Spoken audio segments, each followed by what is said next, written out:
I can now say with confidence, if you are not watching Do It Yourself, a series that's airing in the fall 2022 anime season, you're doing yourself a great disservice. It's really rewarding whenever you watch a show in a season and you're really going into it expecting that you're going to get one thing, but in actuality, you get a whole lot more. Because honestly, Do It Yourself coming into it, my expectations was cute girls doing cute things with the rewarding feeling of doing something yourself. That feeling of working hard, building something, and having that rewarding feeling at the end. But honestly, what I got when I actually got into the series is so much more than that. Yes, that's there. Yes, these are cute girls. They're doing a cute thing. If you call Do It Yourself cute, they're doing it cute-like. But what I got from the series was just character writing that really, really impressed me. The amount of investment I've gotten into these characters is attributed to the writing that they've been doing with the series. For those that have not watched the series, what you're getting into is essentially you have this slightly futuristic Japan where you do have advancement in technologies. I mean, you literally have a school that's featured in the show.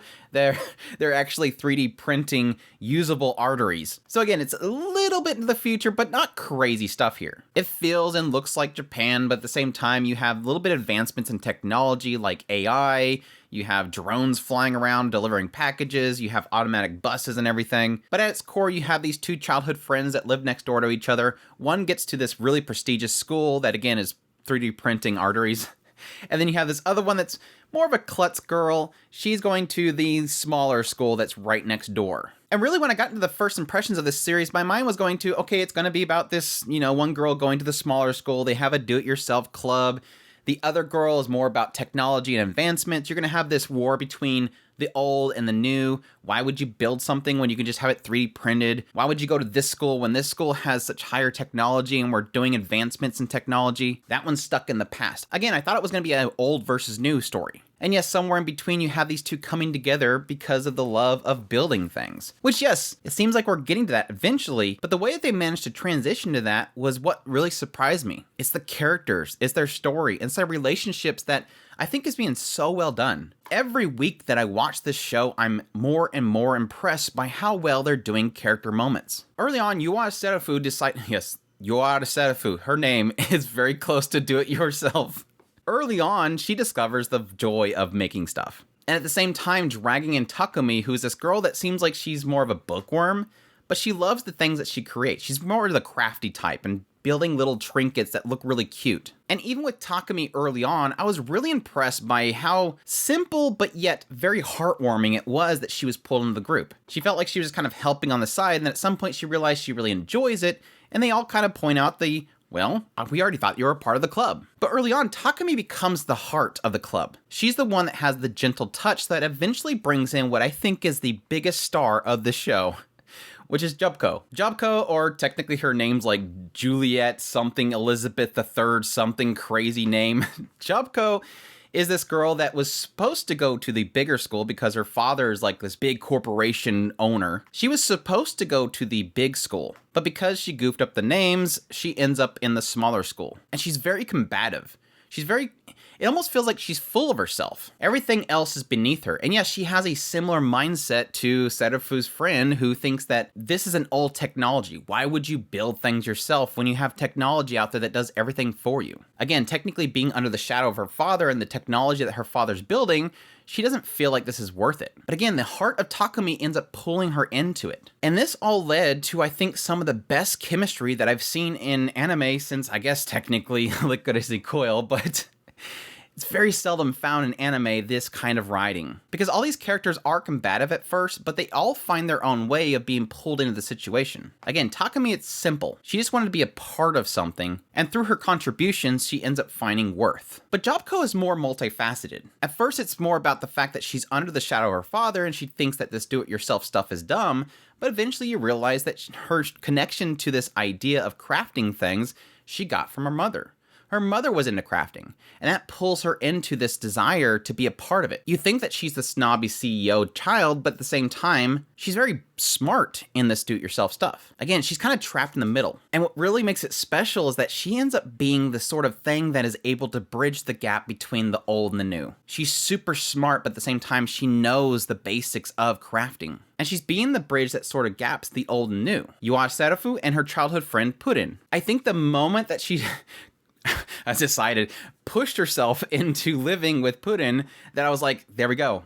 there is our bridge. She wants to still study a lot of the stuff in this bigger academy, and so she's pushing her way inside of Puddin's home because Puddin's going to this bigger academy. Under the guise of giving her code from her father, she's able to get information about what they're currently learning, while at the same time, again, still learning within the smaller school. And she's able to sort of work as a spy of sorts to, again, bridge that gap between these two childhood friends. And again, how they managed to pull that off was so well done and super heartwarming. Because Puddin is super tsundere, and she's never going to admit that she wants to be around Yura. There is an indication early on that Puddin does like Yua. They're childhood friends. But it seems as if she's very frustrated by the fact that Yua is so stuck in her own ways. She's a my-pace kind of person that doesn't really realize that if she's going to be successful in the future, she needs to learn future technologies. And yet Yua is so stuck in the clouds in her own mind that she's sort of letting things get past her. So her tsundere nature does seem to have some validity. It does seem like she's concerned about the future of this friend of hers, but she doesn't know how to express it. And again, I think that Jobco being there is bridging that gap, because Jobco, in a sense, is pulling Puddin into all these situations that she doesn't normally get involved with. Oh, I'm going to the beach. Puddin's like, oh, I don't want to go with you. Oh, Yua Sarafu's coming along with us.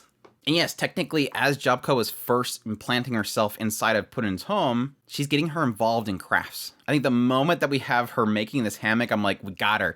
We got Puddin. But again, it's not that simple.